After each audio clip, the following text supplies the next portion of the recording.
The marble hit the chapel floor with a sound like thunder, and in that instant, 17-year-old Gabriel Morales realized he had made a terrible mistake. The 200-year-old statue of the Virgin Mary lay shattered at his feet, her serene face now split in two, her outstretched hands broken from her arms. But what froze Gabriel's blood wasn't the destruction he had caused. It was what happened next. The chapel had been empty when he stormed in, rage burning through his chest like acid. 3 weeks since the doctors had delivered their final verdict about his mother's cancer. 3 weeks since they had stopped talking about treatments and started mentioning hospice care. Gabriel had been the perfect student at St. Catherine's Academy, honor roll every semester, captain of the debate team, the kid every parent wished they had. But perfection meant nothing when your mother was dying, and God seemed to have abandoned you completely. He had grabbed the statue with both hands, his vision blurred by tears he refused to shed in front of anyone. The weight of it surprised him. Solid marble, carved by Italian artisans in 1823, a treasure that had watched over generations of students who had knelt before it in prayer. Gabriel didn't care about history or tradition anymore. He pulled with all his strength, and the statue came free from its pedestal with a grinding crack. Before we go deeper into this mystery, take a moment to subscribe to Virgin Mary Mysteries. Stories like this are too powerful to experience alone. And here's what I want you to do right now. Write in the comments where you're watching from and add these words: broken but not forgotten. Let me see how far this story of faith reaches across the world.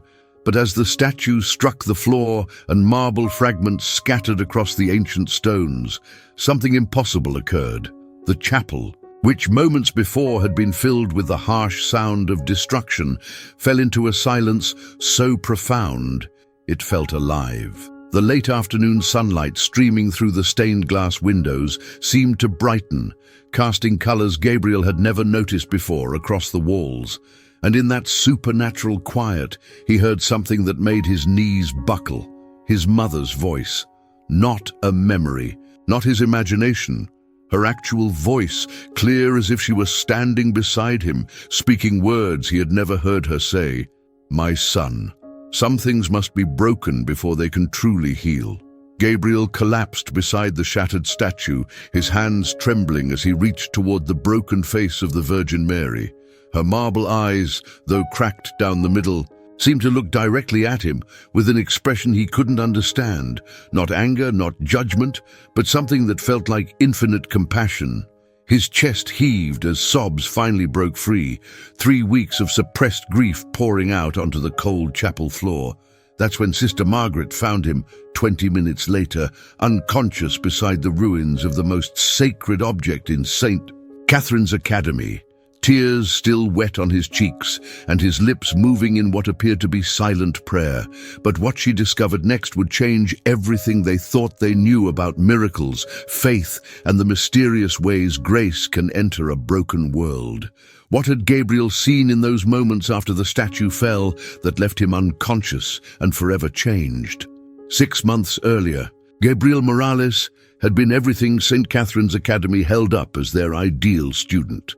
Valedictorian track, volunteer at 3 different charities, and the boy who led morning prayers with such sincerity that even the most skeptical teachers found themselves moved. His mother, Elena, would sit in the front row at every academic ceremony, her face glowing with pride as her son collected yet another award. She had sacrificed everything to afford his tuition at the prestigious Catholic school, working double shifts as a nurse to give him opportunities she had never had. The statue Gabriel had destroyed that afternoon had its own remarkable history. Carved from Carrara marble in Italy and blessed by Pope Leo XIII himself in 1823, it had arrived at St. Catherine's, aboard a ship carrying other sacred artifacts destined for America's growing Catholic communities. The Virgin Mary stood 4 feet tall, her arms extended in a gesture of welcome, her face carved with such delicate skill that students often claimed they could see her expression change depending on the light. For 2 centuries, She had been the spiritual heart of the academy, witnessing countless prayers, tears, and moments of divine encounter. But when Eleanor's routine checkup revealed stage 4 pancreatic cancer last February, everything changed. Gabriel watched his mother's strong hands become fragile and shaking. He heard her crying through their apartment's thin walls at night, saw her struggling to hide her pain during his visits. The boy who had once found comfort in daily mass now skipped chapel entirely. His grades plummeted. His volunteer work stopped. Teachers who had known him for years began whispering about his dramatic transformation from faithful student to angry young man who challenged every mention of God's goodness. Sister Margaret had served as St. Catherine's chaplain for 37 years, and she thought she had seen everything. But when she entered the chapel that Tuesday afternoon to prepare for evening vespers, the scene before her defied her decades of experience. Gabriel lay curled on the floor beside the shattered remains of the Virgin Mary statue, his body so still she initially feared the worst. Fragments of white marble surrounded him like fallen snow, and his school uniform was dusty with centuries-old stone powder. What disturbed her most wasn't the destruction. Accidents happened, even terrible ones. It was Gabriel's face. His eyes were closed, but tears continued to flow from them in steady streams, as if he were experiencing something profound in whatever unconscious state had claimed him. His lips moved continuously in what appeared to be conversation, though no sound emerged. Most unsettling of all, his right hand rested directly on the statue's broken face, and Sister Margaret could have sworn she felt warmth radiating from the contact point when she knelt beside him. She had checked his pulse, steady and strong, and whispered the Our Father while deciding whether to call an ambulance. That's when Gabriel's eyes suddenly opened, clear and aware, and he spoke 4 words that would haunt her for weeks. "She says you understand." What message had the Virgin Mary given Gabriel that only Sister Margaret would comprehend? That night, Gabriel experienced the first dream, not the ordinary kind that fades upon waking, but something so vivid he could taste the dust in the air and feel rough wooden floors beneath bare feet. He was seeing through the eyes of a 7-year-old girl in what appeared to be 1960s Guatemala, watching as she knelt before a small shrine in an adobe house, whispering desperate prayers for her sick baby brother. The girl had his mother's eyes, his mother's voice, but Elena had never mentioned having a brother, and she had always claimed her childhood was too painful to discuss. Gabriel woke with his heart pounding and the scent of copal incense somehow lingering in his bedroom. At breakfast, he studied his mother's gaunt face across their small kitchen table, searching for traces of the child from his dream. Elena was having one of her bad days, barely able to keep down the medications that were supposed to slow her cancer's progression, but something in her expression seemed different when she caught him staring. "Mijo," she said softly, using the Spanish endearment she rarely spoke anymore, "did you sleep well?" Before he could answer, she added words that made his breath catch. "Sometimes our dreams show us what we're meant to remember." For 3 consecutive nights, the dreams continued. Gabriel witnessed the same little girl, unmistakably a young Elena, living through poverty that made their current struggles seem insignificant. He saw her walking miles to a village church where a statue of the Virgin Mary, remarkably similar to the one he had destroyed, stood in a place of honor.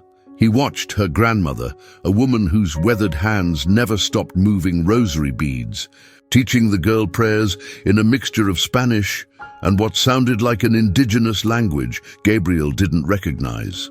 If this story is pulling you in, subscribe now and tell me in the comments what you believe is really happening. Your insight might reveal something we haven't seen yet, but the most disturbing dream came on the 4th night. Gabriel found himself observing as teenage Elena stood before that same statue, tears streaming down her face as she made a desperate promise. "Virgencita, if you heal my grandmother, I will name my first son Gabriel and dedicate him to your service." In the dream, he watched the old woman's fever break that very night, and he saw young Elena's face transform with gratitude and unshakable faith. Gabriel woke knowing he had witnessed something impossible.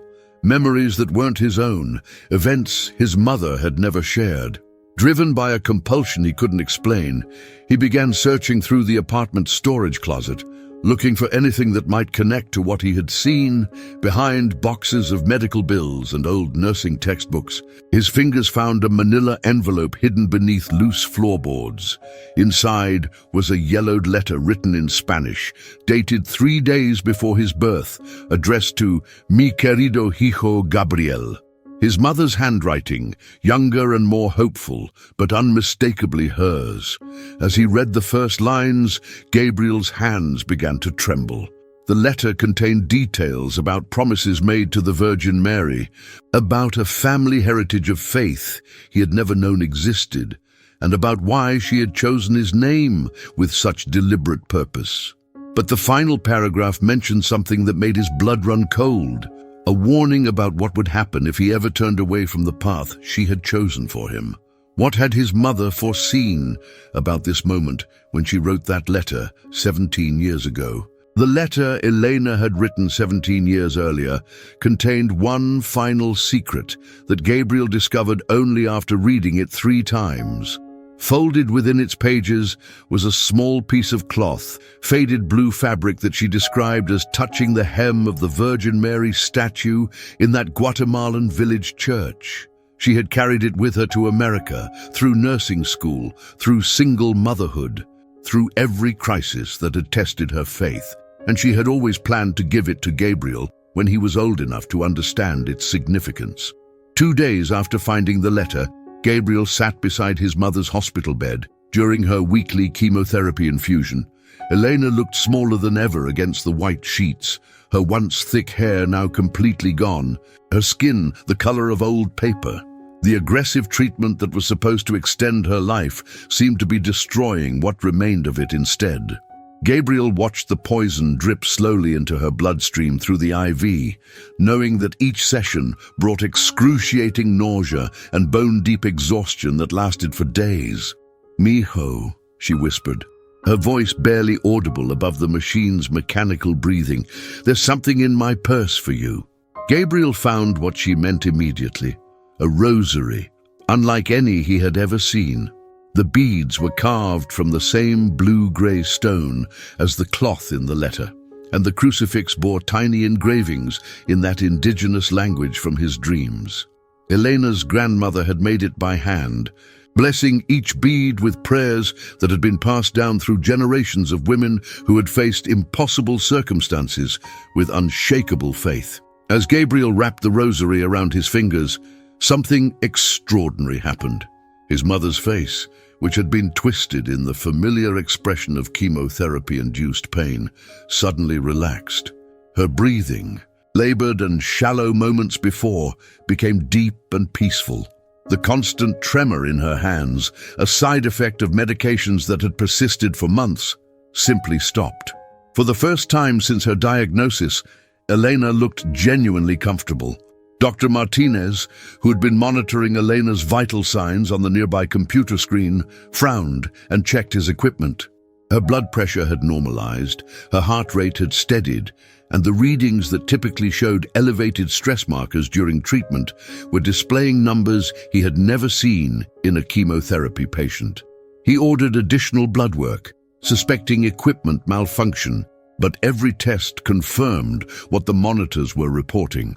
Elena was experiencing the most stable treatment session in her medical record. Gabriel felt the rosary grow warm against his palm, and he understood with absolute certainty that this was connected to what had happened in the chapel. The statue he had destroyed in anger was somehow still working through the faith his mother had carried across continents and through decades.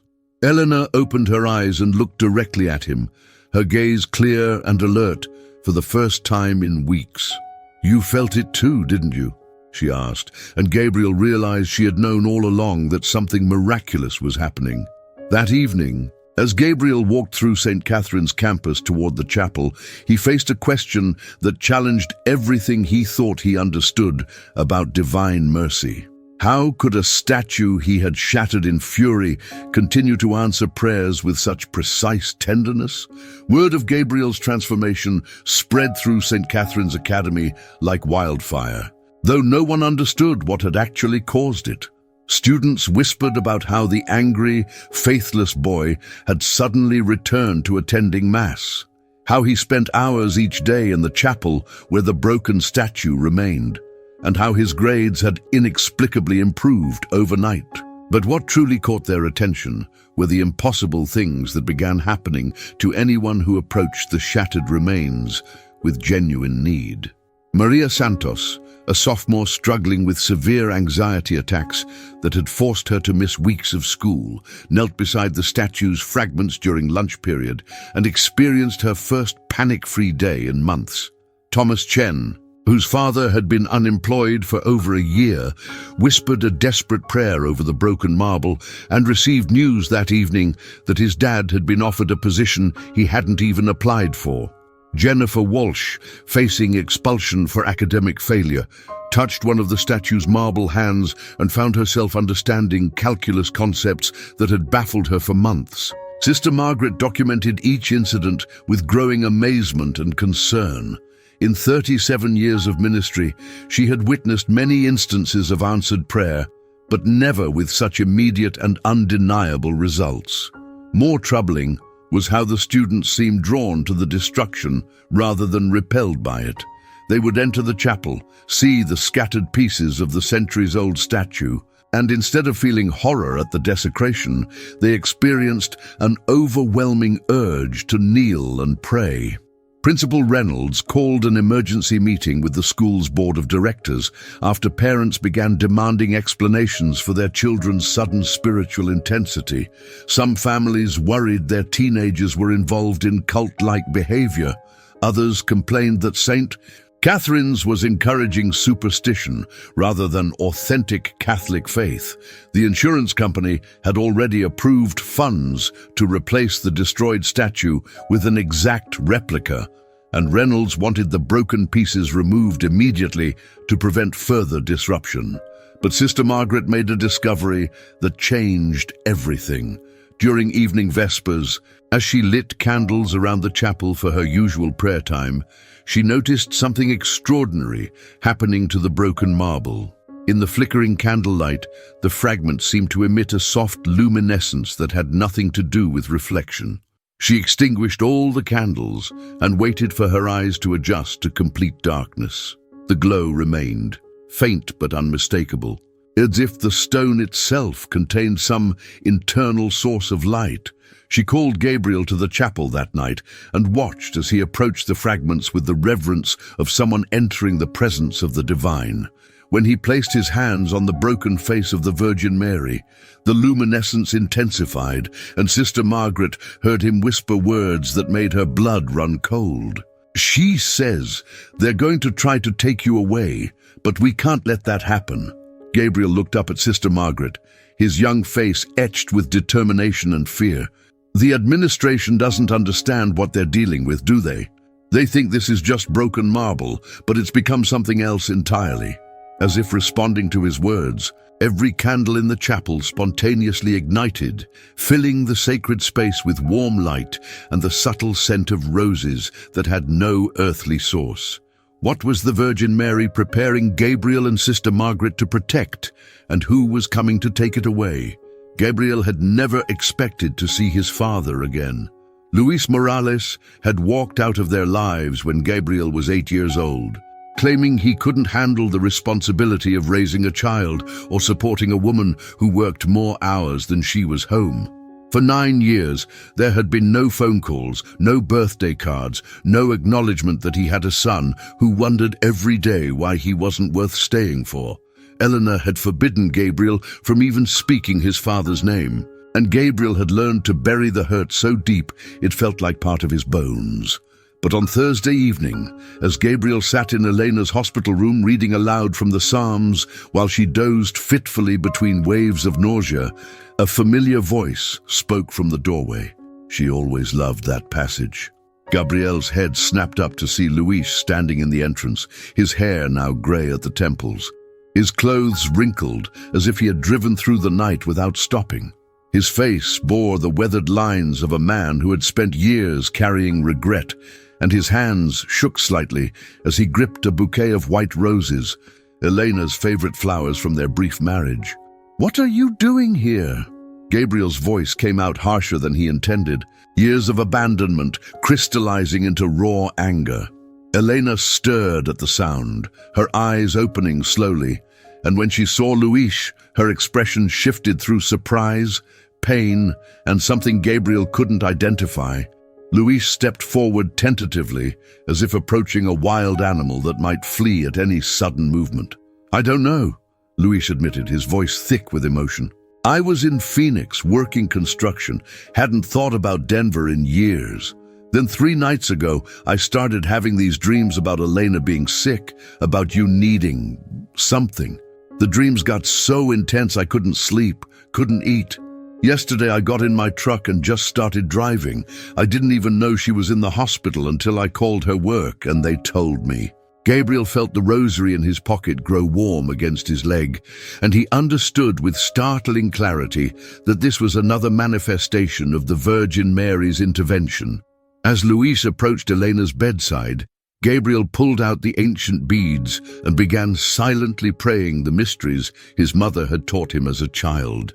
With each Ave Maria, he felt layers of his own bitterness beginning to dissolve, replaced by something that felt like the beginning of forgiveness.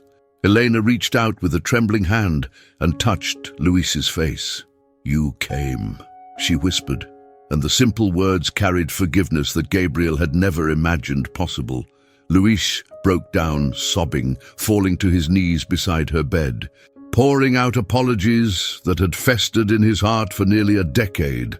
Elena stroked his hair as he wept, and Gabriel watched his parents, broken, imperfect people who had caused each other immeasurable pain, begin the sacred work of reconciliation. But as their family healed in that sterile hospital room, Gabriel noticed something alarming.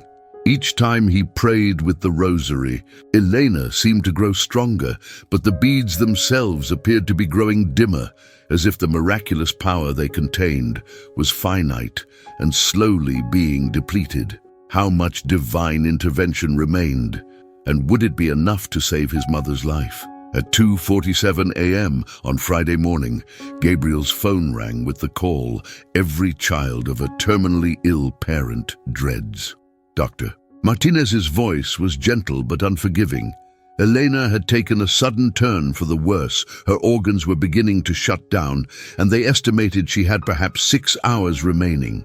Luis was already at the hospital, holding her hand as she drifted in and out of consciousness, and they were asking Gabriel to come immediately to say goodbye. Gabriel hung up and stared at the rosary on his nightstand, the beads now so dim they looked like ordinary stone. Whatever miraculous power had sustained his mother through recent weeks was clearly exhausted, used up in healing that had only delayed the inevitable. He pressed the beads to his chest and felt nothing, no warmth, no divine presence, only cold stone that reminded him of his own powerlessness in the face of death. But instead of going directly to the hospital, Gabriel found himself running through the empty streets towards St. Catherine's Academy, driven by a desperation that felt like drowning. If the rosary's power was spent, perhaps the source of that power, the shattered statue itself, still contained enough grace to perform one final miracle. He used his student key to enter the building and raced through darkened hallways toward the chapel, his heart pounding so hard he could barely breathe. The broken fragments lay exactly where they had fallen weeks earlier, scattered across the marble floor like white bones. In the darkness, they no longer glowed with supernatural light. They looked like what they were, pieces of destroyed stone that could never be made whole again.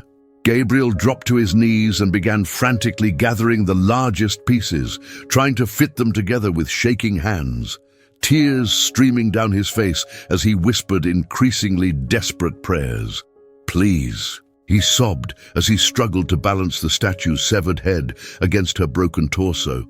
"I'll do anything. Take my life instead.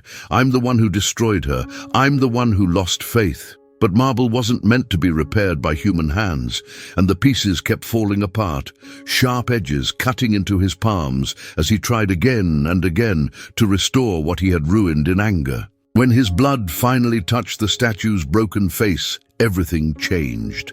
The chapel exploded with light so brilliant that Gabriel had to shield his eyes, but it wasn't harsh or blinding. It was warm and welcoming, like sunrise after the longest night. The air filled with that familiar scent of roses, but now it was so strong it seemed to have physical weight. Gabriel felt the marble beneath his hands growing warm, then hot, then somehow alive with energy that pulsed like a heartbeat. But when security reviewed the footage the next morning, the cameras had recorded nothing but Gabriel kneeling alone in complete darkness, his lips moving in silent prayer. What happened in that chapel when human sacrifice met divine mercy, and why couldn't technology capture the miracle that was about to save a dying woman's life? By the time Gabriel arrived at the hospital 30 minutes later, everything had changed. He ran through the corridors expecting to find his family gathered around his mother's deathbed, but instead discovered Luis standing in the hallway outside Elena's room, his face transformed by wonder and disbelief. "She woke up," Luis whispered, grabbing Gabriel's shoulders with trembling hands. 20 minutes ago, she just opened her eyes and asked for water. Her color came back, her breathing normalized, and Dr. Martinez can't find any trace of the organ failure they detected hours earlier. Inside the room, Elena sat propped against pillows, weak but unmistakably alert. Her eyes clear and focused in a way Gabriel hadn't seen since before her diagnosis. She smiled when she saw him enter, and her voice, though soft, carried strength that had been absent for months. "Mijo, you look like you've been through a war." Gabriel approached her bedside, his hands still bearing fresh cuts from the chapel, and Elena noticed the wounds immediately. She took his injured palms in her own hands, studying the patterns of dried blood with an expression of profound recognition. "You went to her, didn't you?" Elena asked quietly, and Gabriel understood she meant the Virgin Mary. "I felt it happen. Felt something shift inside me like a door opening. The pain just stopped. Not gradually, not like medicine working, but all at once, completely." Dr. Martinez had ordered every test available, but each one confirmed what seemed medically impossible. Elena's cancer markers had dropped to levels they hadn't seen since her initial diagnosis, and her body was responding as if she had just begun treatment rather than being in final stages of terminal illness. But the most extraordinary discovery waited for Gabriel when he returned to St. Catherine's Academy the following morning. Sister Margaret called him to the chapel with urgency in her voice, and when he entered the sacred space, Gabriel's knees nearly buckled with shock. The Virgin Mary statue stood exactly as it had for 2 centuries, intact, serene, beautiful, positioned perfectly on its marble pedestal as if it had never been disturbed. Every detail was precisely as Gabriel remembered from before his moment of destruction. The delicate folds of her robe, the compassionate expression on her face, the extended hands that seemed to offer comfort to all who approached. Sister Margaret walked slowly around the statue, running her fingers along marble that should have been shattered fragments. "I came for morning prayers and found her like this," she said softly. "Not a crack, not a seam where pieces were joined, just whole, as if nothing ever happened." But when she looked closely at the statue's base, she gasped and called Gabriel over. There, carved into the marble in letters so fresh they looked like they had been inscribed moments earlier, was an inscription that hadn't existed before. "Faith restored through love sacrificed." Gabriel touched the new words with the tip of his finger and felt warmth pulse through the stone. He had become something he never expected to be, the guardian of a miracle he couldn't explain, protector of a mystery that would challenge everyone who encountered it. But one question haunted him as he knelt before the restored statue. If divine intervention could accomplish this complete restoration, what greater purpose required such dramatic demonstration of heavenly power? 23 years later, Gabriel Morales knelt in that same chapel at St. Catherine's Academy, watching his 6-year-old daughter trace her small fingers along the base of the Virgin Mary statue, where those mysterious words, "Faith, restored through love sacrificed," remained carved in marble that had witnessed generations of prayers. His wife, Carmen, held their infant son while their older boy, Miguel, asked the same question children had been asking for over 2 decades. "Papa, why does the statue feel so warm when you touch it?" Gabriel had never found adequate words to explain what happened during those transformative weeks when he was 17. He had become a teacher himself, following the path his mother had envisioned when she first prayed over his name. And every semester he brought new students to this chapel to experience whatever grace still emanated from the restored statue. Many reported feeling overwhelming peace, sudden clarity about life decisions, or the resolution of problems that had seemed impossible. The miracles were smaller now, more subtle, but no less real for those who experienced them. Elena lived 15 more years after that impossible recovery, long enough to see Gabriel graduate valedictorian, attend seminary for 2 years before discerning a different calling, meet Carmen at a faith-based volunteer program, and welcome her first grandchild into the world. She passed away peacefully in her sleep at age 63, the rosary that had carried her family's faith across generations wrapped around her fingers, and Gabriel knew with absolute certainty that she had simply gone home to continue conversations with the Virgin Mary that had never really ended. Sister Margaret, now retired but still serving as chapel coordinator, had documented over 300 instances of answered prayer connected to the statue since Gabriel's story began. She had also discovered something remarkable in the Academy's archives, records showing that the original statue had been destroyed in an earthquake in 1847 and mysteriously restored overnight, appearing the next morning exactly as students remembered it, but somehow more beautiful and more powerful than before. Gabriel's experience wasn't unique. It was part of a pattern of divine intervention that stretched back through generations.